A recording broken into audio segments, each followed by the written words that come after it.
कुछ दोस्त आपस में बैठकर बातचीत कर रहे थे। बातचीत के दौरान पार्टी चल रही थी और पार्टी में कुछ खाना पीना ये सब चीज़ें चल रही थी। आपस में बातचीत करते हैं और बातचीत करते करते अपनी अपनी ज़िंदगी से जुड़े हुए किस्से कहानियां बता रहे थे। इनमें से एक ऐसा दोस्त भी था जिसने अपनी ज़िंदगी से जुड़ा हुआ एक ऐसा राज खोल दिया जिसकी उनके दोस्तों ने कल्पना नहीं की थी।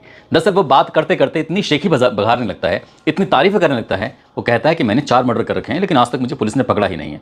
वो बात तो कह देता है लेकिन साथी पूछते हैं कि किसके मर्डर किए हैं, कैसे किए हैं, तो वो डिटेल में नहीं जाता। कुछ साथी तो ऐसे होते हैं जो इस बात को पी जाते हैं, यानी कि इस बात पर कोई चर्चा नहीं करते। लेकिन उनमें से एक ऐसा दोस्त था जो इस बात को सुनने के बाद बड़ा हैरान हो जाता है, सोचने पर मजबूर हो जाता है कि इसने 4 कत्ल किए हुए हैं, किसके किए हैं, क्योंकि झूठ तो कभी बोलता नहीं है।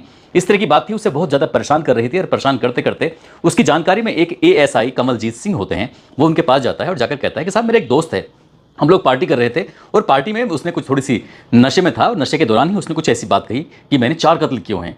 तो ये बात सच हो सकती है, नहीं हो सकती है, ये तो खैर आपकी जांच का विषय है, लेकिन कुछ ना कुछ तो मामला है। वो ऐसी बात कभी करता नहीं है। जैसे ही कमलजीत सिंह ने ये बात सुनी, वो अपने अधिकारी के पास जाते हैं, डीसीपी भीषम सिंह के पास। उनसे जाकर कहते हैं कि साहब मेरे पास एक ऐसी गुप्त सूचना मिली है और आप देख सकते हैं कि क्या करना चाहिए। जैसे ही डीसीपी भीषम सिंह ने ये बात सुनी, वो अपने अधिकारी के पास जाते हैं, एसीपी आदित्य गौतम के पास। और आदित्य गौतम से जैसे ही पूरी बात बताई जाती है तो वो कहते हैं कि चिंता क्यों करते हो, इस मामले की अपनी स्तर से जांच पड़ताल करा लो। क्राइम ब्रांच की एक टीम गठित कर दी जाती है और क्राइम ब्रांच की टीम इस मामले की जांच पड़ताल करना शुरू कर देती है। वाकई सचमुच 4 कत्ल किए हुए थे और 4 कत्ल को हुए लगभग 27 महीने का समय बीत चुका था और इस घटनाक्रम के बारे में किसी को पता ही नहीं था। पुलिस ने जब इस घटनाक्रम का खुलासा किया तो पूरी राष्ट्रीय राजधानी दिल्ली के अंदर क्राइम ब्रांच की तारीफ हो रही थी। आज की इस कहानी के माध्यम से समझने की कोशिश करते हैं कि 4 कत्ल किसके हुए थे, क्यों हुए थे। इससे पहले कि उस कहानी पर आए, साथ ही बात कर लेते हैं निमिषा प्रिया की, जो कि यमन की राजधानी सना में 16 जुलाई 2025 की सुबह 9:30 या 10 बजे के आसपास उसको सजाए मौत दी जानी थी। लेकिन फिलहाल आगामी आदेशों तक इसकी सजा को टाल दिया गया है, रोक दिया गया है। फिलहाल इनकी जो सजा रोकने के पीछे जो कुछ लोगों के नाम आ रहे हैं, जिसमें यमन के ही रहने वाले हैं शेख हबीब और हबीब उमर बिन हाफिज, साथ ही केरल के रहने वाले कंथापुरम एपी अबू बकर मुसलियार, साथ ही एक और हैं जो मृतक परिवार तलाल अब्दो मेहंदी के परिवार के सदस्य हैं, होदे इदहार।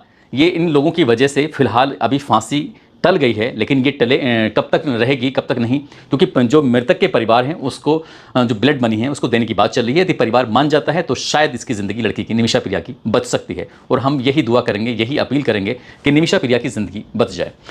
आदाब, नमस्कार, सत श्री अकाल। मैं उस्मान सैफी। आज की जो सच्ची घटना मैं आपको सुनाने जा रहा हूं, ये सच्ची घटना है राष्ट्रीय राजधानी क्षेत्र दिल्ली की। दरअसल दिल्ली का ही एक इलाका है, गांव है वजीराबाद, और बात कर रहा हूं 17 जुलाई 2016 की सुबह लगभग 9 साढ़े 9 बजे के आसपास का वक्त हो रहा था। उत्तर प्रदेश के जिला हापुड़ के पास एक कैनाल है और कैनाल में एक लड़की की लाश पड़ी हुई थी। जैसे ही पुलिस को ये सूचना मिलती है तो उस कैनाल के पास सैकड़ों लोगों का जमघट लग जाता है। आखिरकार पुलिस ने उस लाश को अपने कब्जे में लिया और कब्जे में लेने के बाद ये पता करने की कोशिश में जुट जाते हैं कि आखिरकार ये लाश किसकी है। लगभग 20 या 21 साल के आसपास की उम्र थी उस लड़की की, लेकिन लाश किसकी थी ये पता निकालने की कोशिश की जा रही थी। तभी किसी ने पुलिस को ये सूचना दी कि एक लावारिस का सेंट्रो कार खड़ी हुई है और लावारिस सेंट्रो कार भी कैनाल नदी के आसपास ही खड़ी हुई थी। ये DL1CJ 7565। पुलिस ने जब इसका नंबर निकलवाया और नंबर निकलवाने के बाद ये पता चलता है कि ये किसके नाम पर रजिस्ट्रेशन है, तो ये इसका नाम आता है नैना किरोड़ीवाल, वजीराबाद, दिल्ली। उम्र लड़की की लगभग 21 साल के आसपास होती है। अब पुलिस की टीम सीधे पहुंच जाती है दिल्ली के वजीराबाद में। वजीराबाद में जाने के बाद बार बार उस बैल को दबा रही थी, लेकिन घर से कोई सदस्य निकल के नहीं आ रहा था। आसपास के लोगों से पूछा जाता है तो बताते हैं कि साहब वो 2-3 दिन से दिखाई नहीं दे रहे हैं। आखिरकार जब आसपास के लोगों से और पूछा जाता है कि इस घर में कौन कौन रहता है, तो टोटल मिलाकर 4 सदस्य रहते हैं, जिसमें जो मेन मालिक हैं वो वेद प्रकाश किरोड़ीवाल हैं, उनकी पत्नी जो गृहिणी साधना है, साथ ही जो उनका बेटा है शुभम, और जो इनकी बेटी की तलाश मिल जाती है। लेकिन बाकी लोग परिवार के कहाँ गायब थे, इनको लेकर ही पुलिस आसपास के लोगों से लगातार पूछताछ कर रही थी। परिवार के सदस्यों से जो कि बिल्कुल करीब में रहते थे उनसे भी पूछताछ की जाती है। उनसे पूछा जाता है कि ये कहाँ गए होंगे और लड़की की हत्या क्यों हुई। तो ऐसी बातचीत करते करते पता चलता है कि लड़की जो कि दिल्ली यूनिवर्सिटी में रह के पढ़ाई कर रही थी, साथ ही निजी विद्यालय में वो पढ़ाती थी, साथ ही उसकी शादी की बात चल रही थी। तभी पुलिस के दिमाग में आया कि लड़की किसी से प्यार करती होगी और प्यार करने की वजह से ही परिवार वालों को ये बात बिल्कुल पसंद नहीं आई होगी, इसलिए उन्होंने उसकी हत्या कर दी। अब इसके बाद पुलिस ने नोटिस चस्पा कर दिया, उधर FIR दर्ज करा दी और ऑनर किलिंग में FIR दर्ज कर ली जाती है। पुलिस इस मामले में लगातार प्रयास कर रही थी, लगातार दबिशें दे रही थी, चाहे रिश्तेदार के रिश्तेदार हों या फिर फोन नंबर हो, CDR, तमाम जो प्रयास थे हापुड़ की पुलिस ने वो प्रयास करने शुरू कर दिए ताकि नैना की हत्या के मामले में कुछ जानकारी मिल सके, सबूत मिल सकें। आखिरकार जब मामला कोर्ट पहुंच जाता है। कोर्ट में जाने के बाद इस परिवार को भगोड़ा घोषित कर दिया जाता है और लगातार दिन बीत रहे थे। पुलिस ने हालांकि उनकी प्रॉपर्टी को भी सील कर दिया, अपनी तरफ से जो कार्रवाई हो सकती थी वो कार्रवाई की, और जैसे जैसे वक्त आगे बढ़ रहा था वैसे वैसे मामला ठंडे बस्ते में पहुंच जाता है और इस मामले को लगभग 27 महीने के आसपास का वक्त बीत जाता है। ना तो नेहा के परिवार वालों का कुछ पता चलता है और ना ही कत्ल की असली वजह सामने आती है। हालांकि रिश्तेदार ये जानना चाहते थे कि आखिरकार हुआ क्या है। तभी 27 महीने बीत जाने के बाद वजीराबाद दिल्ली का रहने वाला एक लड़का, जिसकी उम्र लगभग 26 साल के आसपास होती है, नाम उसका अभिषेक पाल उर्फ मिंटू होता है, जो कि अपने दोस्तों के बीच में बैठा हुआ था, खा रहा था, पी रहा था और खाते पीते उसने कुछ ऐसी बात बतानी शुरू की। उसने कहा, साहब हमने 4 मर्डर कर रखे हैं, लेकिन पुलिस की हिम्मत जो हम पे हाथ डाल दे। इस तरह की बात जब कह देता है, लेकिन वो नशे में था, साथ ही उसके दोस्त भी होते हैं नशे में होते हैं, लेकिन एक उसमें ऐसा था जो पुलिस का मुखबिर भी हुआ करता था और वो नशे में शायद था जो, लेकिन उतना नहीं था। उसने पुलिस को सूचना दी और पुलिस ने इस मामले को इतना गंभीरता से लिया कि इस मामले की जांच पड़ताल करना शुरू कर दिया। पुलिस की जो जांच पड़ताल में कई नाम सामने आते हैं, उसमें एक रितेश कटियार भी होता है जो कि बिहार का रहने वाला होता है, साथ ही एक लड़का मनोज बाबला होता है। जो अब पुलिस ने जब इनके बारे में पता करना शुरू किया तो ये पहले तो रहता था वजीराबाद में रितेश कटियार, लेकिन उसका आता पता नहीं था। वो पता चलता है कि वो बिहार का रहने वाला है, तो पुलिस की एक टीम वहां बिहार जाती है और बिहार जाने के बाद उसके बारे में पता चलता है कि एक दिन वो इतना दुखी हो जाता है, दुखी होते होते उसने कुछ ऐसा कीटनाशक पदार्थ खाया और जिसकी वजह से उसकी जान चली गई। आखिरकार इसके पीछे वजह क्या थी, इसकी वजह भी पुलिस जानना चाहती थी। साथ ही जो मनोज बाबला था उसके बारे में पता किया तो उसे इसके बारे में पता चलता है कि गाजियाबाद में वो अपने 2 और दोस्तों के साथ बाइक पर बैठा हुआ था। अचानक ही रोड पर एक्सीडेंट होता है और रोड पर एक्सीडेंट होने के बाद दोनों दोस्त तो बच जाते हैं, लेकिन जो मनोज बाबला होता है वो एक्सीडेंट में मारा जाता है। हालांकि पुलिस मौके पर पहुंचती है, जांच पड़ताल करती है और यही बात निकल के आती है कि रोड एक्सीडेंट था और ये वाहन की वजह से उसको चोट लगी और वो मर जाता है। अब पुलिस के सामने सिर्फ एक ही व्यक्ति होता है जिसका नाम अभिषेक पाल उर्फ मिंटू होता है। फिर उससे पुलिस पूछताछ करती है और पूछताछ करने के बाद फिर जो बात आती है सामने वो चौंकाने वाली बात होती है। दरअसल वेद प्रकाश किरोड़ीवाल जो होते हैं वो मजनू का टीला एक जगह लगती है दिल्ली के अंदर, वहां पर अपना कपड़ों का दुकान चलाया करते थे। साथ ही उनका अपना जो दूसरा बिजनेस था, दूसरा व्यापार था, वो पैसे दिया करते थे ब्याज पर और उससे ज़्यादा उनको अच्छी खासी इनकम होती थी। उनकी पत्नी साधना जो कि हाउस वाइफ होती है, बेटी जो कि दिल्ली यूनिवर्सिटी की छात्रा भी होती है, साथ ही निजी विद्यालय में पढ़ा भी रही थी, और जो बेटा शुभम होता है वो मुखर्जी नगर दिल्ली में रहकर एक निजी इंस्टीट्यूट से डिप्लोमा में इंजीनियरिंग की पढ़ाई कर रहा था। दरअसल जो रितेश कटियार होता है जो बिहार का रहने वाला था, जिसने अपनी जान दे दी थी, दरअसल वो उनके घर का नौकर था। लगभग उसकी ज़्यादा उम्र थी नहीं, 16-17 साल के आसपास का वो रहा होगा और कई साल से लगातार वो वेद प्रकाश किरोड़ीवाल के अपने यहाँ काम किया करता था। लेकिन साल 2015 की बात है और ये अगस्त का महीना था।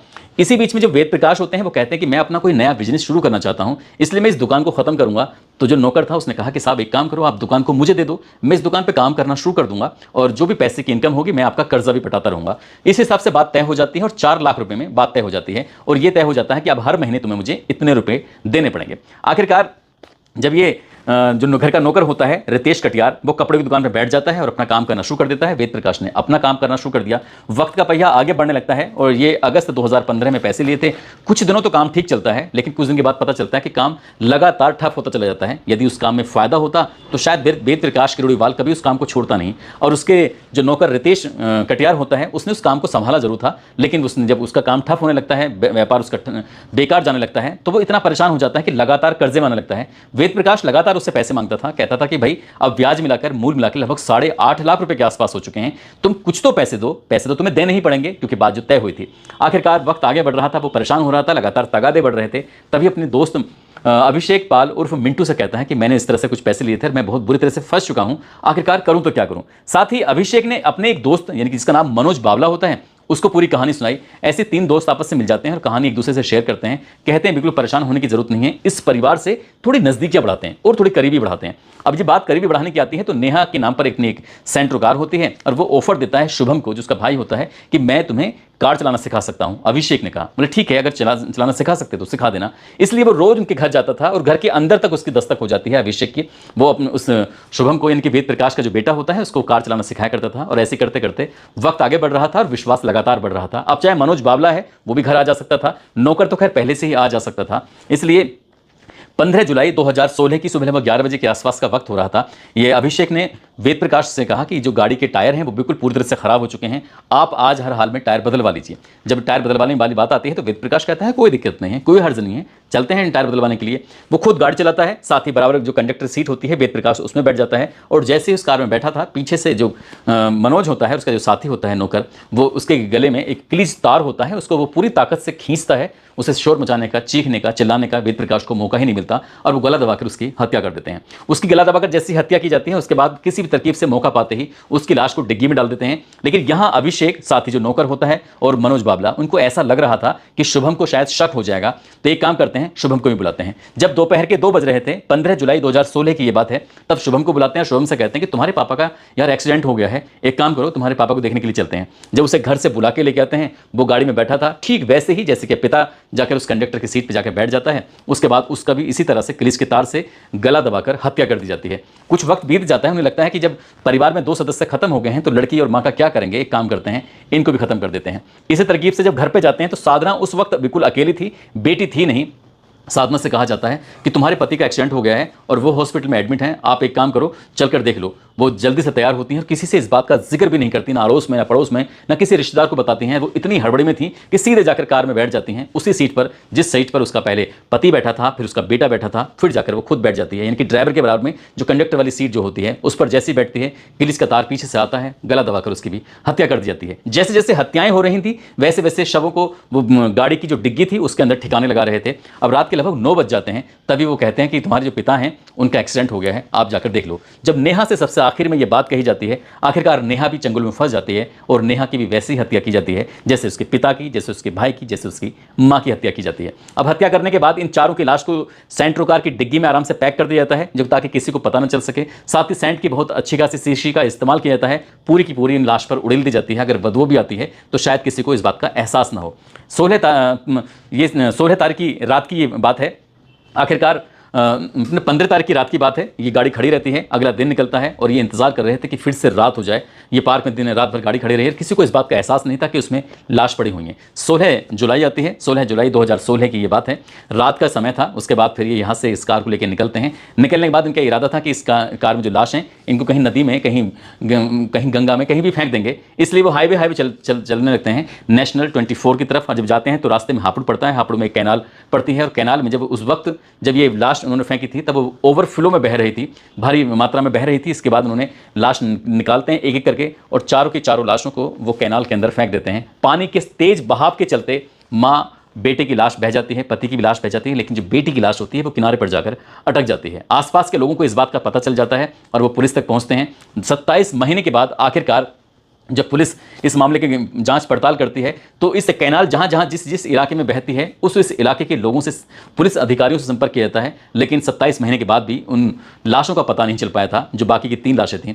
कुल मिलाकर चारों का हत्याकांड का खुलासा कर दिया जाता है, जिसको ये माना जा रहा था कि बेटी की हत्या करने के बाद ये पूरा परिवार छिप गया है, दुबक गया है और किसी के हाथ नहीं आने वाला है। परिवार के बाकी लोगों को पुलिस ने इतना टॉर्चर किया था हापुड़ की, बताया जाता है कि उन्हें रोज किसी न किसी बहाने से बुलाया करते थे और पूछते थे कि कहाँ हैं ये वेद प्रकाश, उसकी फैमिली के बाकी सदस्य कहाँ हैं, कहीं उन्हें पता होता तो शायद बताते। और इसलिए उस मामले को ऑनर किलिंग में दर्ज करके मामला कोर्ट तक पहुंच जाता है। कोई पैर भी करने वाला था नहीं, इसलिए मामला ठंडे बस्ते में जाने के बाद ये फाइल हमेशा के लिए बंद हो जाती है। लेकिन दिल्ली की क्राइम ब्रांच पुलिस ने जिस तरह से बड़ी खूबसूरती से इस मामले की तफ्तीश की और तफ्तीश करने के बाद आखिरकार कातिलों तक पहुंचती है। और कातिलों तक पहुंचने के बाद 2 कातिल तो ऐसे होते हैं, एक का रोड एक्सीडेंट में मौत हो जाती है और एक ऐसा जो नौकर था उसने अभिषेक को बताया था कि वो इतना ज़्यादा परेशान हो चुका है, दिन रात अपने मालिक के सपने दिखाई देते हैं, जिन्होंने उसकी बहुत ज़्यादा मदद की थी, जिन्होंने अंत में उसकी दुकान भी खुलवाई, पैसे भी दिए, सब कुछ दिए। इसलिए वो जो उसने अपने मालिक के साथ किया है वो बहुत ही गलत किया है, भयानक किया है। मैं इस दुख तकलीफ को भुला नहीं पा रहा हूँ, इसलिए अपने गाँव जा रहा हूँ। जब बिहार जाता है तो वहाँ जाने के बाद पता चलता है